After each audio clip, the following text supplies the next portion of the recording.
It finally happened. After becoming a staple of the show over the last 7 years, the Tegridy Farms era of South Park has seemingly come to a close with season 27 Sickofancy. By the end of this episode, Randy has been forced to sell the farm in order to make ends meet and seems to be parting ways with this chapter of his life, with the Marsh family moving back into their old house in South Park. You guys hear that? That's half the fandom rejoicing. No More Tegridy Farms has a lot of implications for both Randy and Stan, implications that have me really excited for the rest of the season. So let's unpack what this all means for the future of South Park. Sharon, we're in more debt than ever. This episode is really interesting to me because it does feel like it exists solely to transition the Marshes from point A to point B, as it's not only pulling from a plethora of current events, but numerous episodes from recent years in order to form a solid conclusion for the farm. Tegridy Farms has been struggling for a while now, as Credigree Weed has been giving them a run for their money, and hopping into the streaming wars didn't turn out to be as profitable as Randy was hoping for. Unfortunately, the business has continued to fall in hard times, as ICE keeps abducting all of Randy's staff, leaving him with no choice but to close operations and sell the farm. Something that the family is game for, as they never wanted Tegridy Farms to take over the show, their lives. That was something that was imposed on everyone by Randy. Yet old boy isn't ready to throw in the towel just yet. Still harboring an over-reliance on ChatGPT, Randy generates a new business plan and rebrands to Techrity, a tech company that creates global solutions for the marijuana industry. You know, the field Randy just filled in. He's mainly spouting buzzwords, reading from a ChatGPT script, and taking hits of ketamine. They definitely nailed the essence of your average tech CEO. They didn't do much with the whole ketamine bit beyond the quick injections, and Randy constantly falling into a K-hole. However, what's interesting about it is that this idea originally came from the fake trailer that they made for the season. Have you been taking ketamine? Because I think it could really help you. This goes to show that although it seems like they're going into the season without much of a plan, they're not disregarding anything that was in that promo, which means we could very well get the War of Canada or Butters working as an air traffic controller, as those were two things I was really excited to see. It bugged me out when Matt and Trey let it slip that none of the footage was real, but clearly they're game for exploring all these scenarios. Give me that Starvin' Marvin comeback, bro! Why was Diddy chasing him? Randy's plan to save his company relies on Trump reclassifying the Good Green from Schedule 1 to Schedule 3, pulling a Return of the Jedi where he sends Tally to the White House as an offering. Unfortunately, Randy fumbles the pitch, and Trump doesn't seem interested in fulfilling his end of the bargain. Wait, there's been a misunderstanding! Bro, I feel so bad for this little pothead. In debt and struggling to turn a profit, Randy is left with no choice but to let go of Tegridy Farms and swear off ChatGPT for the foreseeable future.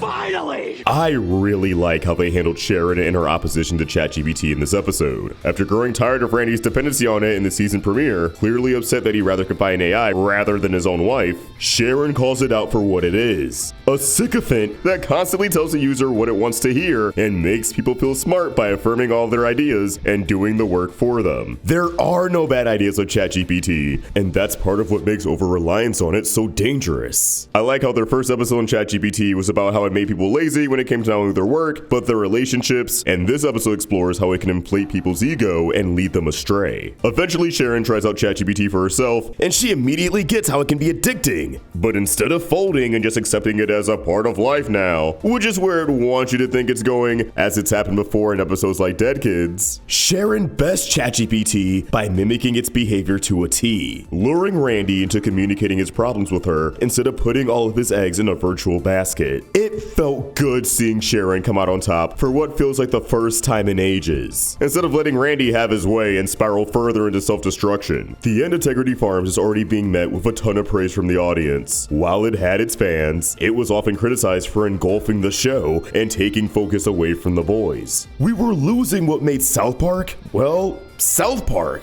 which is a criticism that I completely agree with. It felt like we switched from the show being primarily about the boys, with a fun Randy B story sprinkled in every other episode, to the show pretty much being about Randy, with the boys feeling like side characters in their own show. Now honestly, I think the last few years have corrected this for the most part. They absolutely dialed back on Tegridy Farms after the stretch of pandemic specials, and the boys became the center of most episodes. Still, Stan living on the farm meant that most of his interactions with the boys were confined confined to the school. It was limiting for him both in universe and from a writing standpoint. When was the last time we had an episode open up with the boys at the bus stop? Well, to put it into perspective, there's probably fans out there who were in middle school when the Tegridy saga started and are in college right now. So it's definitely been a while. That said, I don't think we're jumping right back to a pre-Tegridy status quo. The rest of the season will probably explore the aftermath of Randy losing Tegridy Farms and how returning to South Park proper is affecting him and Stan. Well, I was thinking about maybe becoming a movie director. The immediate assumption is that Randy will return to his geologist job while still getting up to his usual antics, but I actually think they're going in a different direction. It's no secret that the job market is absolute trash right now and has been for the last couple of years. We just saw how that led to Mackie joining ICE for an episode. It only makes sense that it will continue to affect Randy, that he won't be able to hop back into his old profession, not just because of the job market, but because he worked at a government-owned facility. It totally makes sense for the show if South Park's geologist jobs were cut by the government, forcing Randy to get on the grind and get a bunch of different side hustles going. Randy's always dabbled in different careers, so instead of just getting strung along by an endless circuit of job interviews,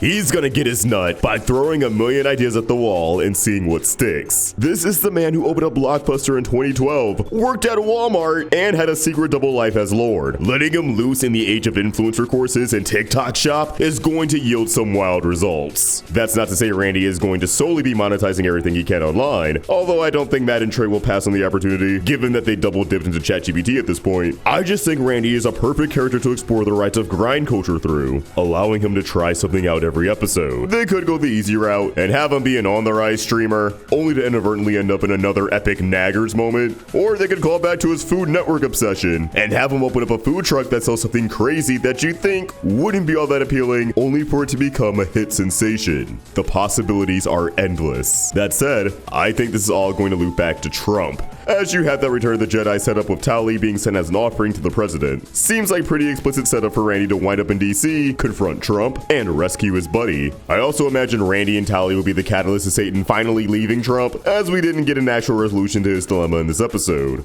He knows he wants to end the relationship and get out of Dodge, and we saw him plotting an exit strategy with ChatGPT. Yet by the end, gives up without even attempting to escape, simply telling Tali that even if they want to leave, there's no freedom from this place. When looking at this episode in a vacuum, Satan not even attempting to leave is definitely underwhelming, even if the commentary is clear. Matt and Trey feel as if none of us can escape Trump even if we want to. Aside from being all over the news, we're feeling the effects of his second term everywhere. With all that said, I expect Satan to finally hit his breaking point in the season finale and break up with Trump, probably after getting some encouragement from another character. I'd love the boys actually got a chance to interact with the president for a change, along with reuniting with Satan. They can be the ones who give him the pep talk. At least Kyle and Stan. Cartman would definitely be hyper-focused on avenging Woke so that he can be seen as edgy again. Speaking of the boys, let's shift gears to Stan and how this move back to South Park actually may cause more problems for him than expected. Going off his tense interactions with Wendy and Kyle in the last episode, I feel like we're going the route of Stan once again feeling isolated from his friends. He's excited to be back in South Park proper because he'll finally be living around everyone again. However, he'll find that a lot of dynamics have changed since he moved to the farm. He'll feel more out of place than ever before, pushing him towards a different crowd. Maybe he'll hang out with the now socially ostracized Clyde, or take Tolkien's place within that friend group, assuming that Tolkien is still living on his family's farm. It'll all work out by the end though, with Stan fully reconnecting with his friends, and Randy either settling in a new profession for a while, or somehow finding a way to keep Techrity alive without making his family suffer. Place your bets on what'll happen. It's not like Matt and Trey haven't figured out any theories on the table right now. But as always, I want to know what you guys think. How do you feel about the end of Tegridy Farms? And what do you want to see from the show moving forward? Let us know in the comments down below. Thanks for watching, and I hope you have an awesome day. Peace!